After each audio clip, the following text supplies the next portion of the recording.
तो hey guys, कैसे हो आप सभी। Welcome back to my channel. अभी के अभी वीडियो को लाइक कर दो और चैनल को सब्सक्राइब हाई बटन को ऑन कर देना, जिससे आप हर पल का ज्यादा मजा ले सकेंगे। और हाँ, कमेंट करना मत भूलना। और अगर तुमने पिछले चैप्टर्स मिस कर दिए हैं तो कोई बात नहीं, चैनल पर प्लेलिस्ट अवेलेबल है, जाकर देख लो। और अगर देख चुके हो तो चलो बिना टाइम वेस्ट किए शुरू करते हैं आज का धमाकेदार एपिसोड। वीर प्रताप चुप रहा और उससे कसकर अपनी छाती से लगाए रखा। बहुत देर बाद जीक्यूयू के रोने की आवाज धीरे धीरे कम हुई। राक्षस सील बंद क्षेत्र का कंपन फिर से शुरू हो गया। तभी वीर प्रताप बोला, क्यूयू, ये सच है कि मैं दूसरे संसार का व्यक्ति हूं, लेकिन तुम्हारे प्रति मेरे भाव पूरी तरह सच्चे हैं। जीक्यूयू ने ठंडी सांस छोड़ते हुए कहा, अब तुम जो भी कहोगे क्या मैं मान लूंगी।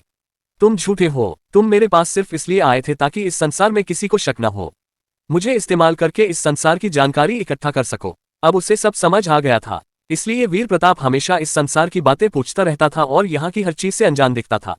ये कमीना हमेशा कहता था कि उसे स्मृति भ्रम है और तरह तरह की बकवास।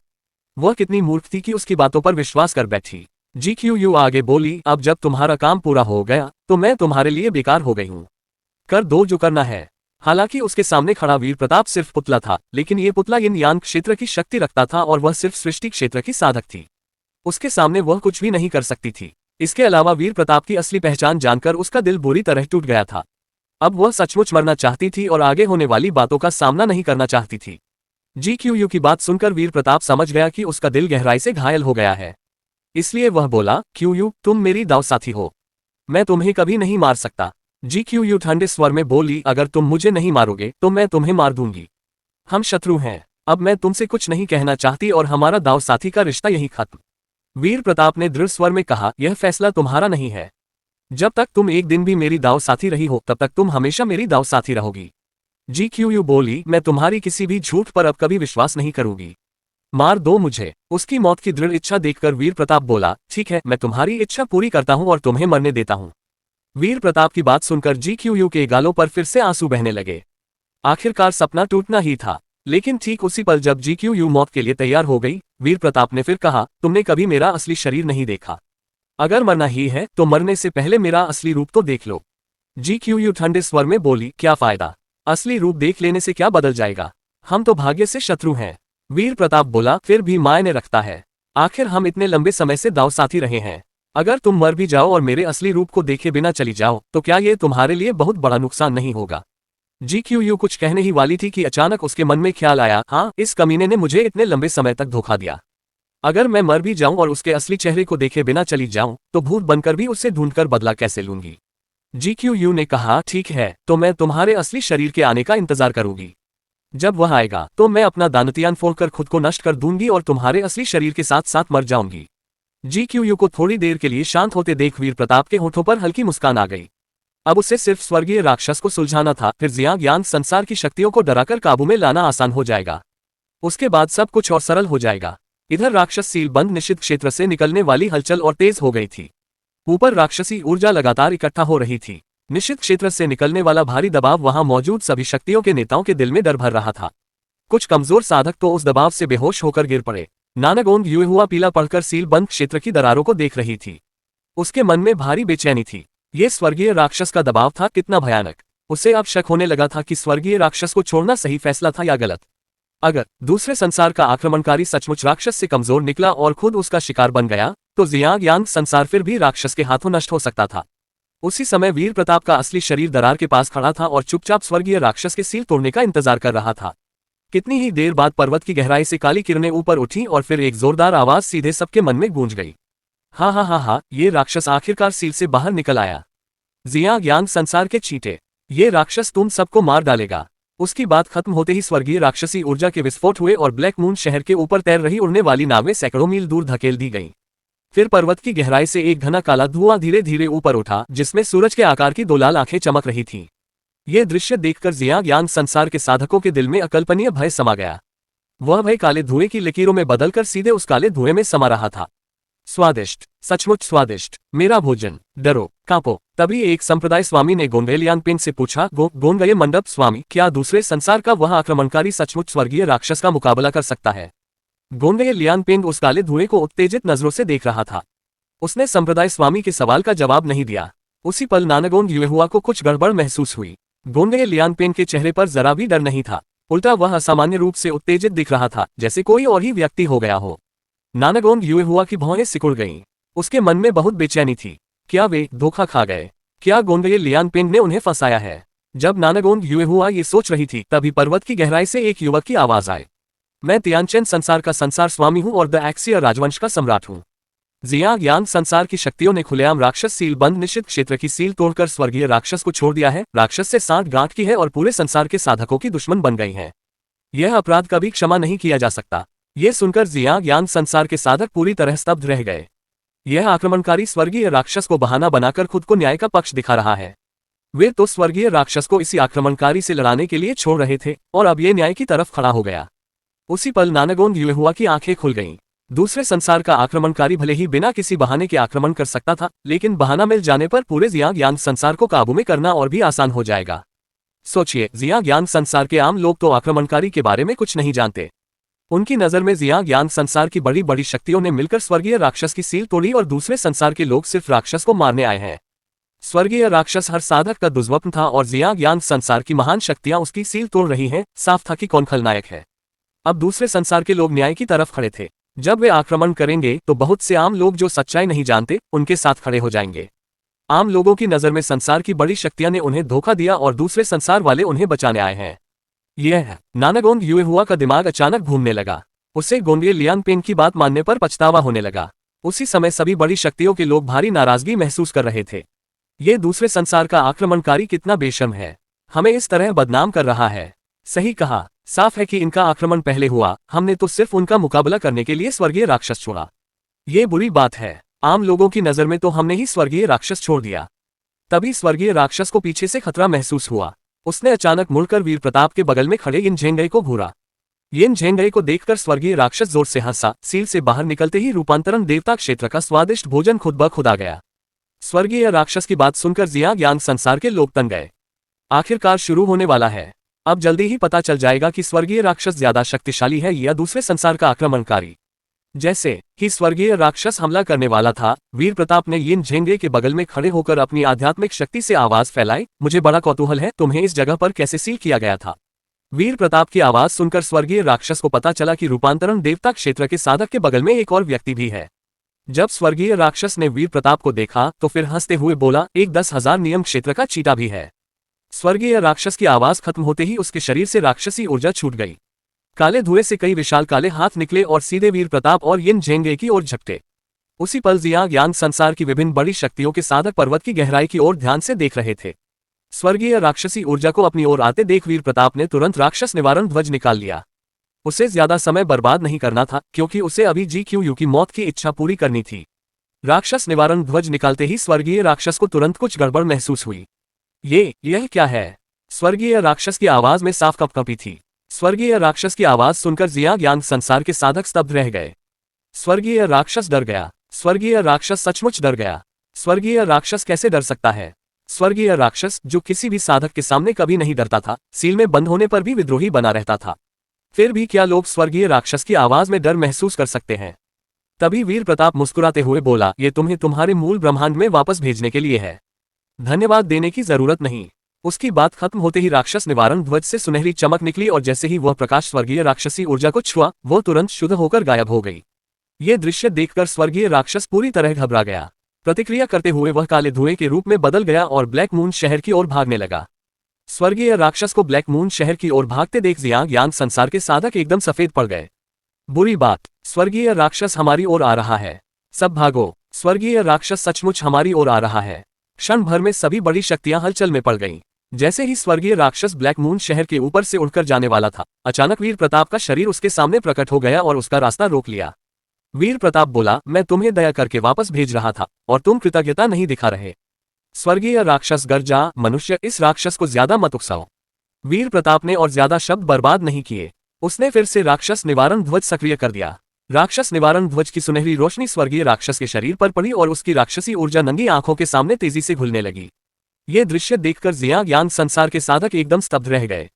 ये कैसे संभव है? न सिर्फ दूसरे संसार का आक्रमणकारी स्वर्गीय राक्षस को डरा धमका कर भगा रहा था, बल्कि उसे दबाकर पीट भी रहा था। अपने शरीर के घुलते महसूस करके स्वर्गीय राक्षस ने जल्दी से मुड़कर पर्वत की गहराई की ओर भागने की कोशिश की। अब उससे सिर्फ जियांग यांग संसार से बाहर निकलना था। यह मानव साधक बहुत डरावना था। हालांकि इस संसार में कुछ चीजें थीं जो राक्षसी शक्ति को रोक सकती थीं, जैसे काला सोना, लेकिन उनका प्रभाव सीमित था। यह पहली बार था जब उसने ऐसी चीज देखी जो उसकी राक्षसी ऊर्जा को सीधे घुला रही थी। ब्रह्मांड में उसने कभी ऐसी वस्तु के बारे में नहीं सुना था। यह मानव साधक इसे कहां से लाया?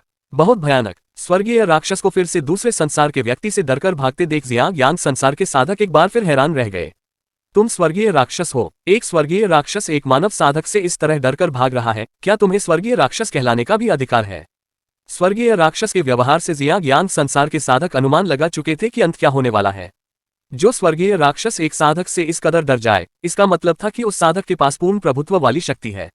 लगता था कि स्वर्गीय राक्षस को आगे बढ़ाकर दोनों पक्षों को कमजोर करने की उनकी योजना पूरी तरह नाकाम हो गई। आक्रमणकारी की दिखाई गई शक्ति को देखते हुए जब वह स्वर्गीय राक्षस को ज्ञान संसार से बाहर खदेड़ देगा, तब उसकी शक्ति में ज्यादा कमी नहीं आएगी। तब अगर ज्ञान संसार की सारी शक्तियां मिलकर भी इस आक्रमणकारी का सामना करें, तो भी उनकी जीत की कोई संभावना नहीं थी। क्षण भर में कुछ शक्तियों के मन में भागने का विचार आ गया। अभी जबकि स्वर्गीय राक्षस अभी भी आक्रमणकारी को व्यस्त रखे हुए था, उनके पास विश्व मार्ग बनाने का समय था। अगर इंतजार किया और स्वर्गीय राक्षस को आक्रमणकारी ने बाहर खदेड़ दिया, तो आक्रमणकारी का पूरा ध्यान उन पर केंद्रित हो जाएगा और तब विश्व मार्ग बनाने का समय ही नहीं मिलेगा।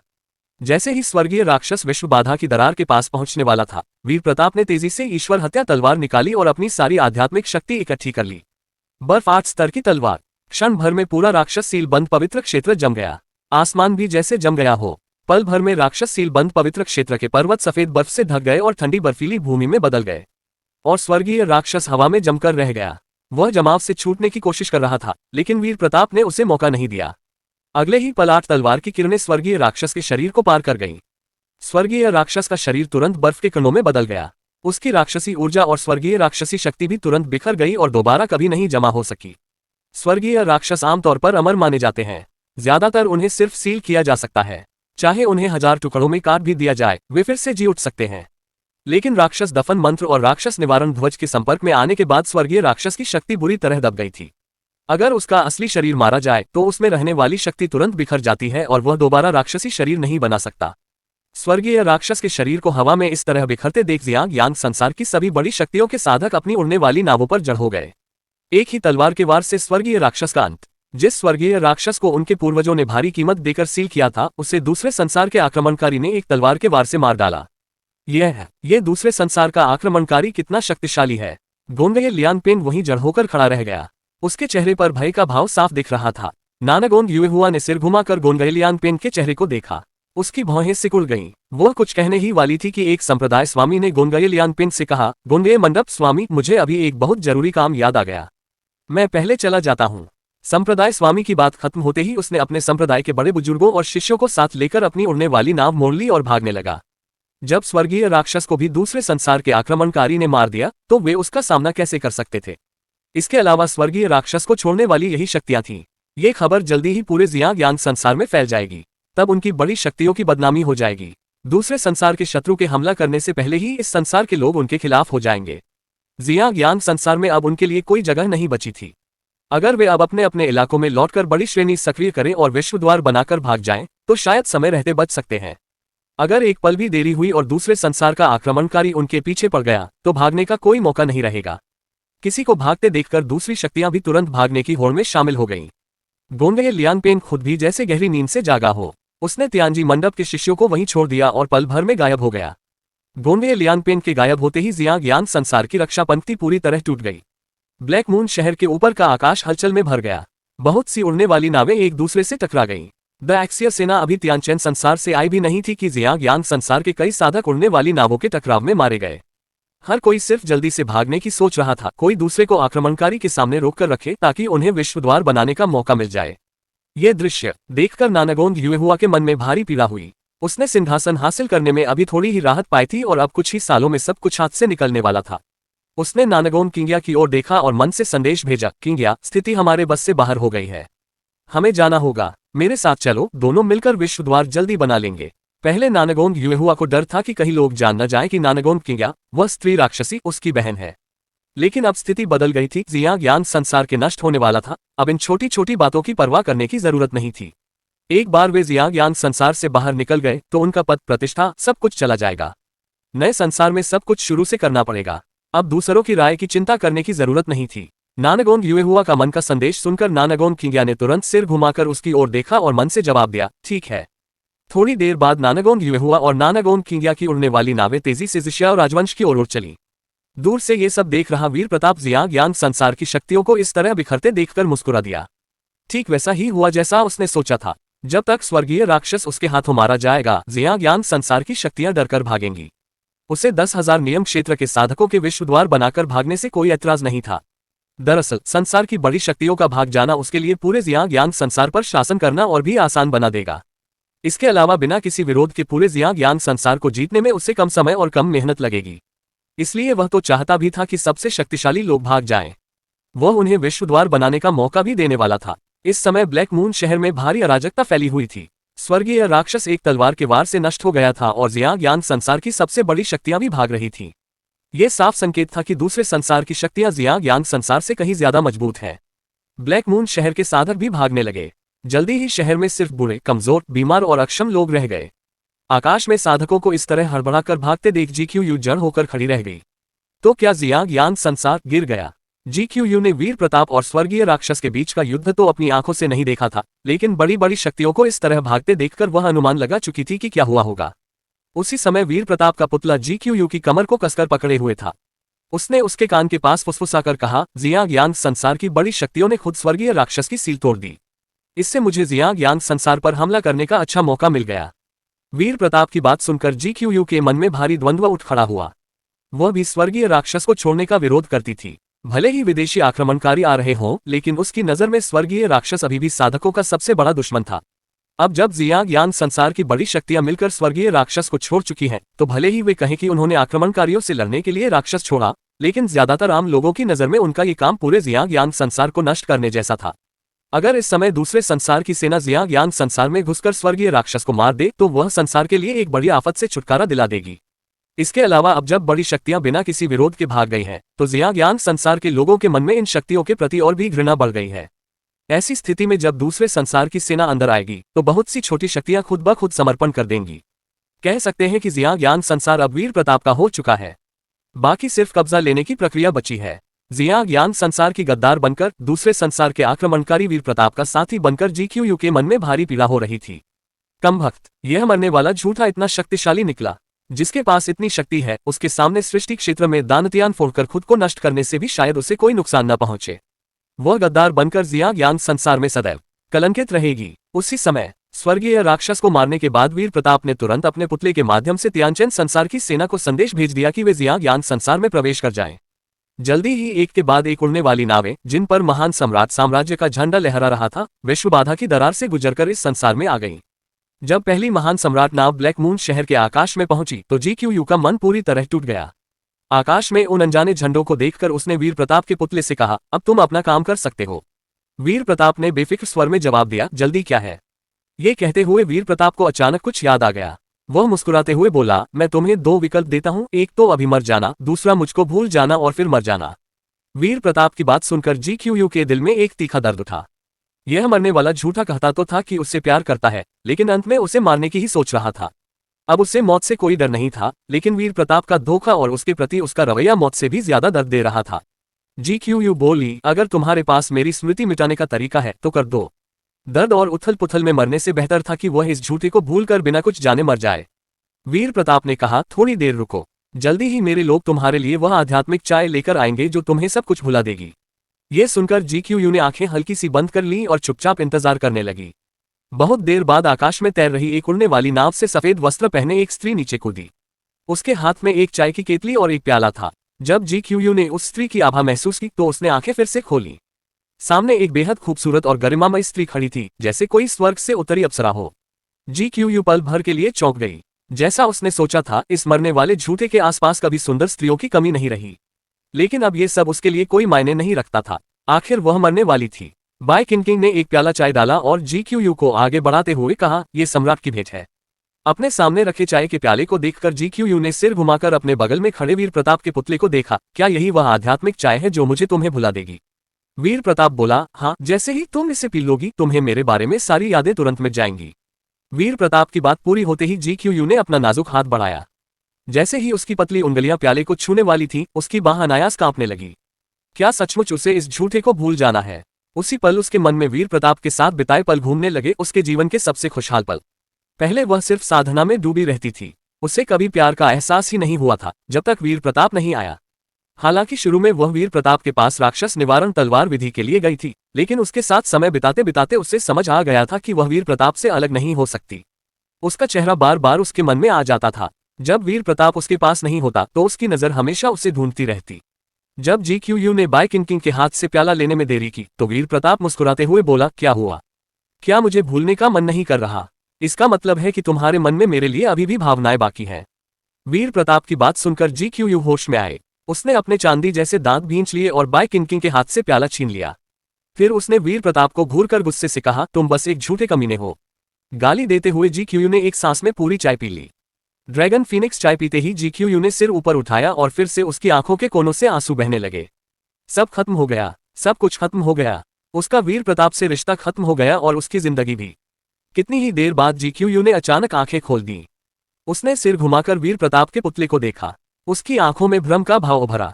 यह क्या हो रहा है? उसने उस झूठे वीर प्रताप को क्यों नहीं बुलाया? जीक्यूयू ने हैरानी से पूछा, चाय का असर क्यों नहीं हुआ? वीर प्रताप मुस्कुराते हुए बोला, असर होने में थोड़ा समय लगता है। वीर प्रताप की आवाज खत्म होते ही काले सोने के ड्रैगन राज वस्त्र पहने एक युवक आकाश से नीचे उतरा और जीक्यूयू से थोड़ी दूरी पर खड़ा हो गया। जैसे ही वीर प्रताप का असली शरीर प्रकट हुआ, जीक्यूयू वहीं जड़ होकर रह गई। हालांकि वीर प्रताप ने साफ नहीं कहा कि उसका असली शरीर आ गया है, लेकिन जीक्यूयू तुरंत समझ गई कि इस बार जो वीर प्रताप आया है वह उसका असली शरीर ही है। वीर प्रताप के असली शरीर से निकलने वाली आभा पुतले से पूरी तरह अलग थी। वह जैसे कोई स्वर्ग से उतरा देवता हो। एक खास हल्की सुगंध जीक्यूयू की नाक में घुसी और उसे बस एक सांस लेते ही अंदर से भारी बेचैनी होने लगी। जीक्यूयू बुदबुदाए, वीर प्रताप, क्या तुम हो? वीर प्रताप ने हल्की मुस्कान दी और जीक्यूयू के पास खड़े पुतले को वापस ले लिया। हाँ, मैं हूँ। वीर प्रताप की पुष्टि करते ही जीक्यूयू होश में आए और ठंडे स्वर में बोली, तुम्हारी हिम्मत कैसे हुई मेरे सामने आने की? क्या तुम्हें डर नहीं है कि मैं अपना दानतियान फोड़कर तुम्हारे साथ मर जाऊंगी? वीर प्रताप बोला, तुम्हारा दानतियान फोड़ने से मुझे चोट पहुंचेगी या नहीं यह अलग बात है, लेकिन मुझे नहीं लगता कि तुम मेरे सामने अपना दानतियान फोड़ोगी। जीक्यूयू ठंडे स्वर में बोली, क्या तुम सचमुच समझते हो कि मैं अब भी तुमसे प्यार करती हूँ? कितना हास्यास्पद। जिस पल तुमने मुझे बताया कि तुम दूसरे संसार के व्यक्ति हो, उसी पल से मेरे मन में तुम्हारे लिए सिर्फ नफरत है। वीर प्रताप बोला, ओह ऐसा है क्या? जीक्यूयू ने गर्दन ऊंची करके कहा, कर दो जो करना है। अब जब उसने वीर प्रताप का असली रूप देख लिया था तो कह सकते हैं कि उसके मन में कोई खेद नहीं था। जीक्यूयू की मौत की इच्छा देखकर वीर प्रताप बोला, ठीक है, जब तुम इतनी जिद कर रही हो कि मरना ही है तो मैं तुम्हारी इच्छा पूरी करता हूँ। वीर प्रताप की बात सुनकर जीक्यूयू ने फिर से आंखें बंद कर ली। इस बार सचमुच सब खत्म हो गया। आखिरकार जब जीक्यूयू सोच रही थी कि अब मौत निश्चित है, तभी अचानक उसे लगा कि उसका संतुलन बिगड़ गया और वह किसी नरम चीज पर गिर पड़ी। तुरंत बाद ऐसा लगा जैसे कोई भारी चीज उसके शरीर पर आकर दब गई। अगले ही पल एक मजबूत पुरुषीय सांस उसकी नाजुक नाक में घुसी और तुरंत उसके दिल में एक अजीब सी आग सुलग उठी। उसका पूरा शरीर बेचैन होने लगा। जीक्यूयू ने जल्दी से आंखें खोली तो देखा कि वह अब आंगन में नहीं थी, बल्कि अपने ही कमरे में अपने नर्म पलंग पर लेटी हुई थी और वीर प्रताप उसके ऊपर झुका हुआ था, ऊपर से उसे घूर रहा था। यह क्या हो रहा है? जीक्यूयू ने हैरान चेहरे से पूछा, तुम क्या कर रहे हो? वीर प्रताप मुस्कुराते हुए बोला, तुम मरना चाहती थी ना, अब मैं तुम्हें मरने ही वाला हूँ। जीक्यूयू के चेहरे पर भारी उलझन छा गई। उसे मारने के लिए तो एक तलवार का वार काफी था, उसे पलंग पर लाकर क्या जरूरत थी? जब जीक्यूयू उलझन में थी और समझ नहीं पा रही थी कि वीर प्रताप क्या करना चाहता है, तभी वह अचानक झुका और उसके लाल होठों को अपने होठों से सील कर लिया। जीक्यूयू की सुंदर आंखें हैरानी से फैल गईं। जब होश आया तो वो पागलों की तरह छटपटाने लगी, लेकिन वह पहले से ही इतनी कमजोर हो चुकी थी कि उसका सारा संघर्ष व्यर्थ था। मम मम मम। जैसे ही जीक्यूयू ने अपना नाजुक मुट्ठी उठाकर वीर प्रताप की छाती पर मारने की कोशिश की, वीर प्रताप ने अपने बड़े हाथों से उसे पकड़ लिया और उसके खूबसूरत बालों के पास जोर से दबा दिया। वीर प्रताप के चुंबन के नीचे बहुत देर तक रहने के बाद जीक्यूयू धीरे धीरे छटपटाना बंद कर दिया। उसे लगा कि उसका दिमाग खाली हो गया है और पूरा शरीर बेहद बेचैन हो रहा है। उसकी लंबी गोरी टांगें लगातार मरोड़ रही थीं। जब जीक्यूयू खुद को खोने वाली थी तभी उससे अचानक होश आ गया। यह मरने वाला झूठा दूसरे संसार का शत्रु है, फिर भी उसके बारे में ऐसे विचार कैसे आ सकते हैं? नहीं, बिल्कुल नहीं। ये कमीना पहले उसकी पवित्रता लेना चाहता है और फिर उसे मारना चाहता है। वह इस कमीने को कभी कामयाब नहीं होने देगी। जीक्यूयू फिर से छटपटाने लगी, लेकिन उसी पल उसे कपड़े फटने की आवाज सुनाई दी। कुछ समझ पाती उससे पहले ही एक अजीब सा एहसास पूरे शरीर में फैल गया। मम। एक दबी हुई सिसकारी के बाद जीक्यूयू की आंखों के कोनों से फिर दो धार साफ आंसू बह निकले। आखिरकार उसने इस मरने वाले झूठे को कामयाब होने दे दिया। अंत में उसने संघर्ष करना छोड़ दिया और वीर प्रताप को अपना जीवन लेने दे दिया।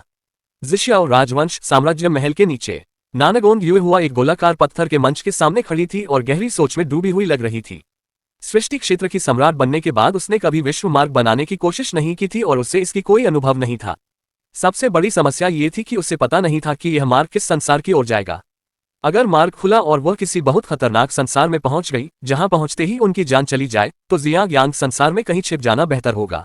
नानागोंग युएहुआ के बगल में खड़ी नानागोंग किंग्या ने उदासीन स्वर में कहा, इतनी मेहनत करके आखिरकार सम्राट बनी और अब कुछ ही सालों में सब कुछ हाथ से निकल रहा है। अब तुम्हारे मन में क्या चल रहा होगा? ये सुनकर नानागोंग युएहुआ सामने वाले मंच को देखती रही और बोली, ये सब बाहरी चीजें हैं। जियांग संसार छोड़ना मेरे लिए शायद बुरा नहीं होगा। हालांकि वह उस सर्वोच्च शक्ति के लिए पागल थी, लेकिन उसे पता था कि अगर वह हमेशा जियांग जैसे निम्न स्तरीय साधना संसार में रही तो उसकी शक्ति और क्षेत्र आगे बढ़ना मुश्किल होगा। इस संसार का सबसे शक्तिशाली साधक सृष्टि क्षेत्र तक ही था। अफवाह थी कि जियांग संसार में कभी रूपांतरण देवता क्षेत्र का एक साधक था, लेकिन वह जियांग संसार का नहीं था। बाद में स्वर्गीय राक्षस को सील करने के युद्ध में वह मारा गया और तब से इस संसार में रूपांतरण देवता क्षेत्र का कोई साधक पैदा नहीं हुआ। अब नानागोंग युएहुआ साफ महसूस कर रही थी कि सृष्टि क्षेत्र पहुंचने के बाद उसका क्षेत्र लगभग रुक गया था। आगे बढ़ना बहुत मुश्किल हो गया था। अगर वह जियांग संसार में रही तो उसे सिर्फ सृष्टि क्षेत्र के साधक की उम्र खत्म होने का इंतजार करना पड़ेगा। लेकिन अगर वह जियांग संसार छोड़कर किसी उच्च स्तरीय साधना संसार में चली गई तो रूपांतरण देवता क्षेत्र या उससे भी ऊपर पहुंचने की आशा बाकी थी। जाहिर है, सम्राट होना बुरा नहीं था, लेकिन दूसरे उच्च स्तरीय संसारों में जाकर अवसर ढूंढना उसका जीवन और समृद्ध कर सकता था और उसकी सोच को व्यापक बना सकता था। नानागोंग युएहुआ की बात सुनकर नानागोंग किंग्या हल्के से हंसी। उसे नानागोंग युएहुआ की एक भी बात पर विश्वास नहीं था। सम्राट बनने के लिए उसने जो मेहनत की थी, क्या वह इतनी आसानी से छोड़ देगी? बिना किसी हिचक के? असंभव। हालांकि नानागोंग किंग्या ने इस बात पर ज्यादा गौर नहीं किया कि नानागोंग युएहुआ सिंहासन छोड़ने पर दुखी है या नहीं। अब सबसे महत्वपूर्ण बात जियांग संसार से निकल जाना था। दूसरे संसार का शत्रु बहुत शक्तिशाली था। नानागोंग युएहुआ को कितना भी अफसोस क्यों न हो, एक ही वार से स्वर्गीय राक्षस को मार देने वाला वह आक्रमणकारी था। जियांग संसार के सारे सृष्टि क्षेत्र के साधक मिलकर भी उसके सामने कुछ नहीं कर सकते थे। तभी नानागोंग युएहुआ ने दर्जनों उच्च स्तरीय आध्यात्मिक पत्थर निकाले और सामने वाले मंच के छेदों में डाल दिए। फिर उसने मंच को नियंत्रित करके विश्व मार्ग खोलने की कोशिश की। जैसे ही उसने आध्यात्मिक शक्ति डाली, गोलाकार मंच के ऊपर एक द्वार धीरे धीरे बनने लगा। हालांकि वह टिमटिमा रहा था और स्थिर नहीं हो पा रहा था।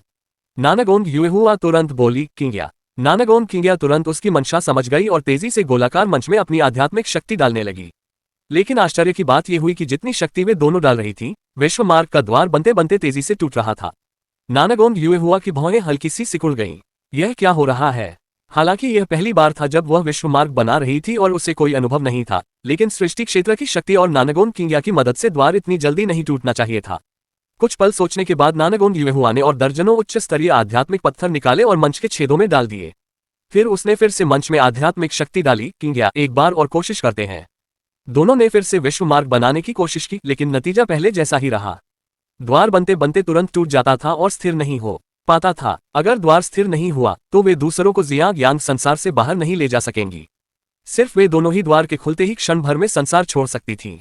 लेकिन नानागोंग युएहुआ अकेले भागने की इच्छुक नहीं थी। वह अपने विश्वासपात्र लोगों को साथ ले जाना चाहती थी। वह हमेशा सेवा में रहने की आदी थी। अकेले इस संसार से निकल जाना उसके लिए थोड़ा अकल्पनीय था। नानागोंग किंग्या को भी यही लग रहा था। वह भी अकेले भागने की इच्छुक नहीं थी। कम से कम वह रक्त इंद्रधनुष मंडप के बुजुर्गों को साथ ले जाना चाहती थी।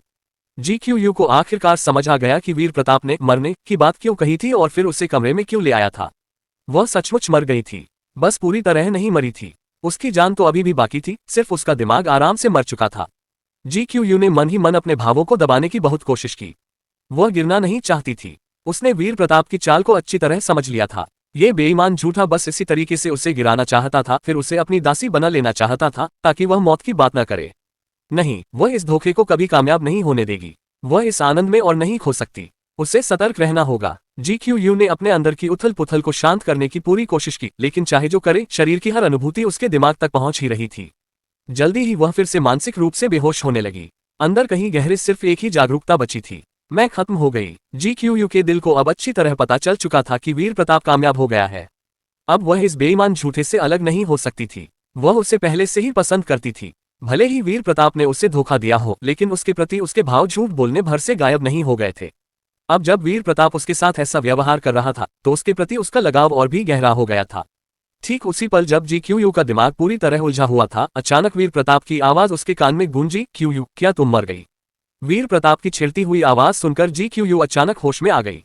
उसकी आंखें आंसुओं से धुंधली हो रही थीं।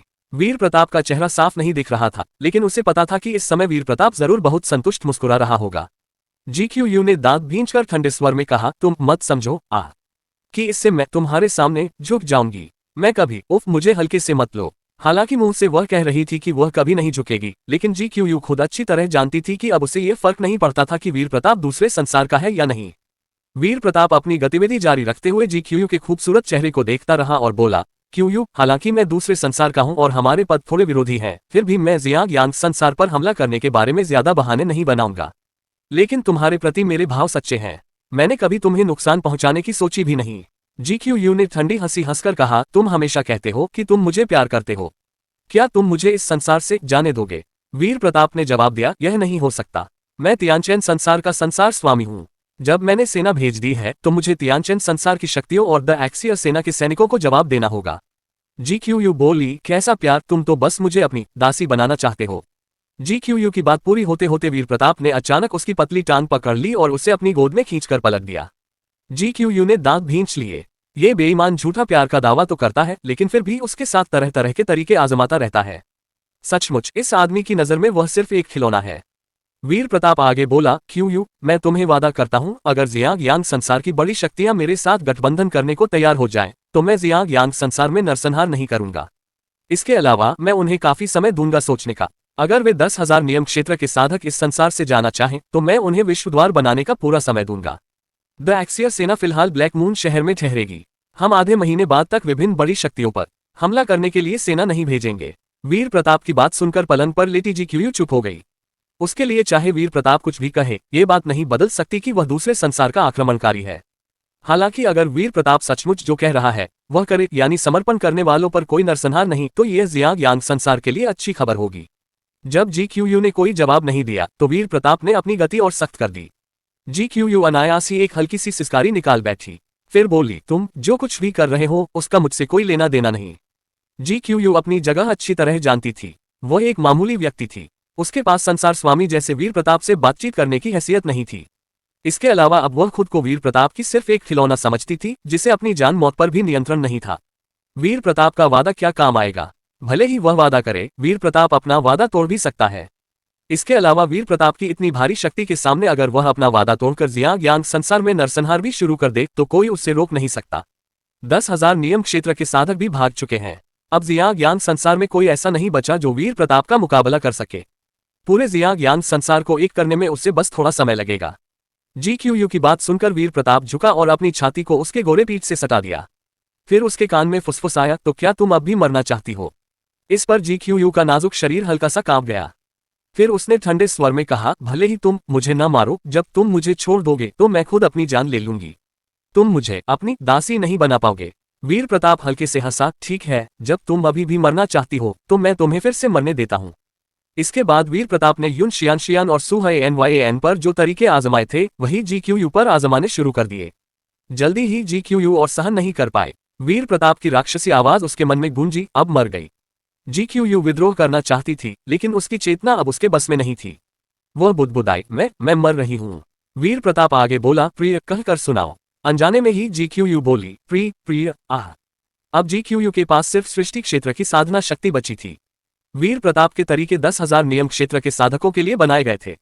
सृष्टि क्षेत्र की GQ पर ऐसे तरीके आजमाने का नतीजा यही था कि उसे समर्पण करने के अलावा कोई चारा नहीं बचा। कई दिन बाद वीर प्रताप ने अपने पुतले के माध्यम से पूरे जियांग यांग संसार के लिए एक आदेश जारी कर दिया। उसने तियानचेन संसार में बहुत से प्रचार पत्र भी छपवाए जो जियांग यांग संसार की विभिन्न शक्तियों तक पहुंचा दिए गए। आदेश में वीर प्रताप ने लिखा था कि जियांग यांग संसार की बड़ी शक्तियों ने स्वर्गीय राक्षस से सांठ गांठ की, आम लोगों की जान की परवाह नहीं की और स्वर्गीय राक्षस को छोड़ दिया। तियानचेन संसार, जो जियांग यांग संसार के बगल में है, भी इसी वजह से प्रभावित हुआ। साधना संसार में शांति और स्थिरता बनाए रखने के लिए और दोनों संसारों के लोगों की भलाई के लिए द एक्सियर राजवंश ने जियांग यांग संसार पर आक्रमण करने का फैसला किया।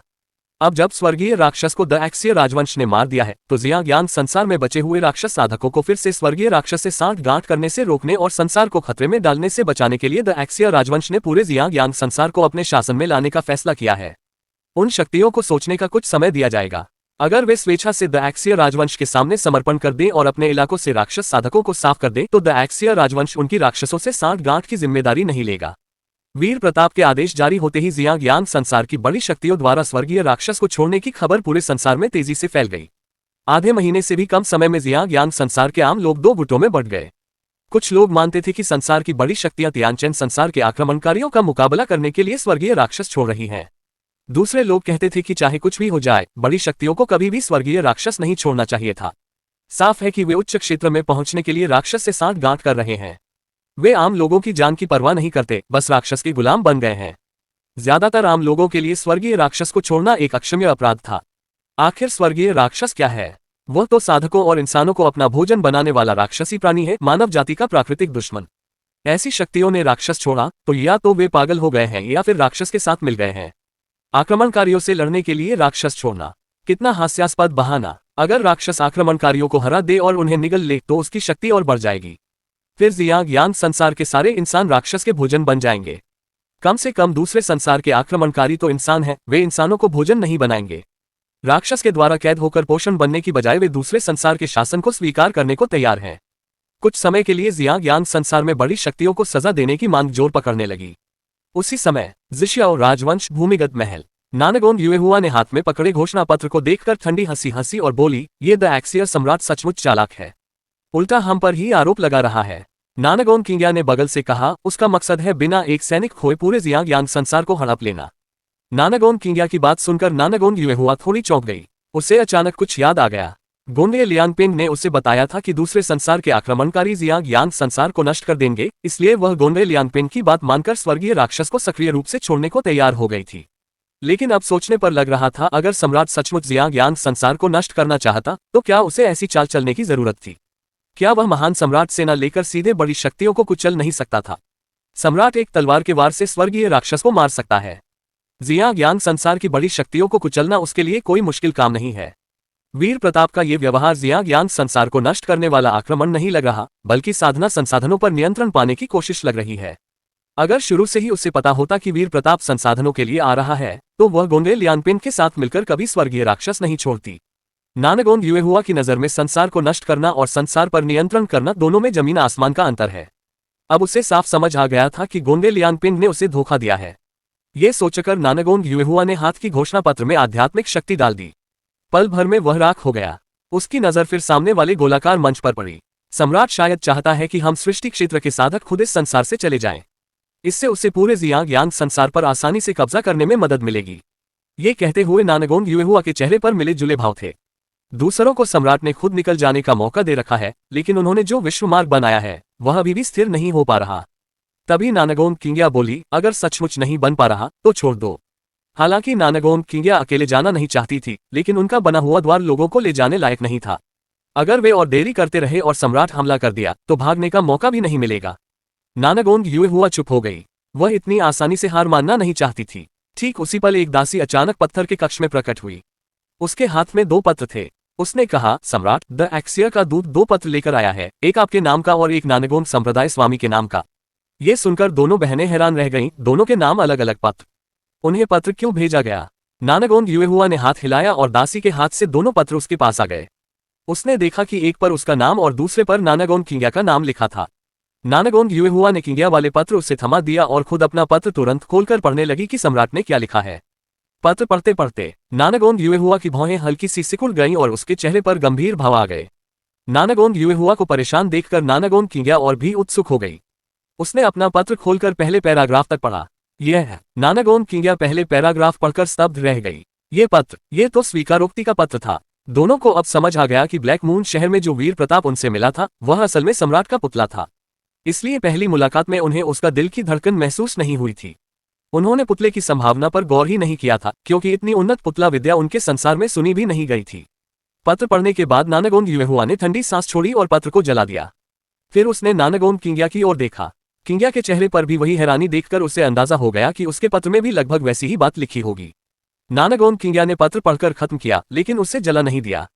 उसने सिर उठाकर नानागोंग युएहुआ से पूछा, उसने तुम्हें क्या लिखा है? नानागोंग युएहुआ बोली, तुम्हारे चेहरे से लग रहा है कि दोनों पत्रों में संदेश लगभग एक जैसे होंगे। सम्राट चाहता है कि मैं उससे विवाह कर लूं, उसकी स्त्री बन जाऊं और वादा करता है कि ज़िशियाओ राजवंश मेरे नियंत्रण में ही रहेगा। नानागोंग युएहुआ की बात सुनकर नानागोंग किंग्या हल्के से हंस पड़ी, इसकी भूख तो बहुत बड़ी है। मुझे भी विवाह करके अपनी स्त्री बनाने की बात लिखी है। नानागोंग किंग्या की बात खत्म होते ही दोनों चुप हो गईं। पत्थर का कक्ष मौत की तरह शांत हो गया। सिर्फ उनकी सांसों की आवाज सुनाई दे रही थी। अगर संसार छोड़ने की जरूरत न पड़े तो वे नेचुरली नहीं छोड़ना चाहती थी, लेकिन सम्राट से विवाह करके उसकी स्त्री बनने का विचार दोनों के मन में भारी द्वंद्व पैदा कर रहा था। इसके अलावा उन्हें यकीन नहीं था कि वीर प्रताप सच बोल रहा है या फिर उन्हें स्थिर रखने की कोई चाल है ताकि वे जियांग संसार से भाग न सके।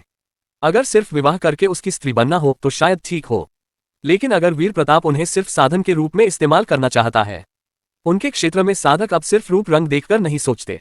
कुछ साधक सुंदरता के शौकीन होते हैं, लेकिन ज्यादातर के लिए स्त्री से विवाह युगल संस्कृति या साधन बनाने के लिए होता है।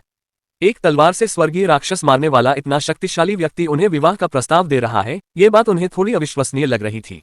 वे निश्चित रूप से वीर प्रताप की साधन नहीं बनना चाहती थीं।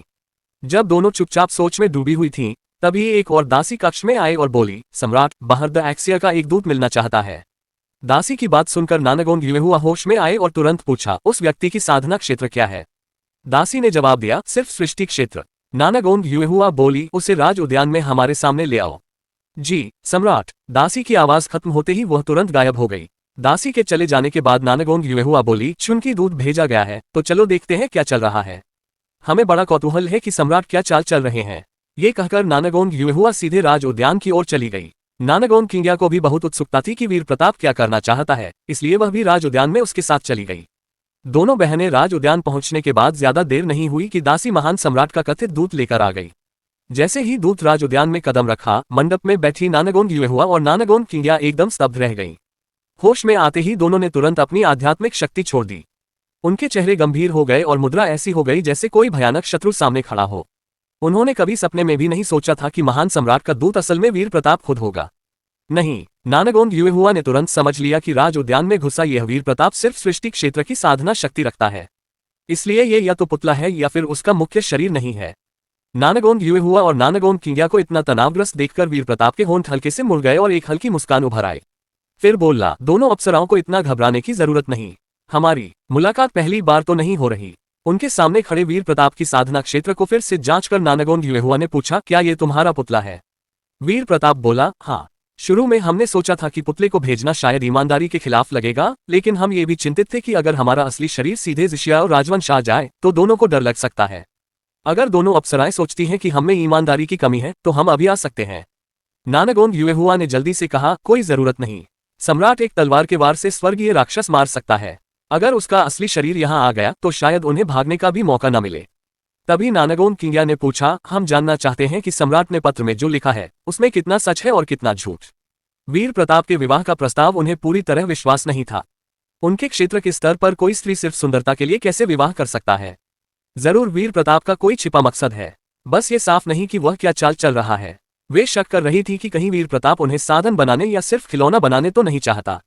तभी वीर प्रताप ने जवाब दिया, पत्र में लिखी हर बात हमारे दिल की सच्ची बात है।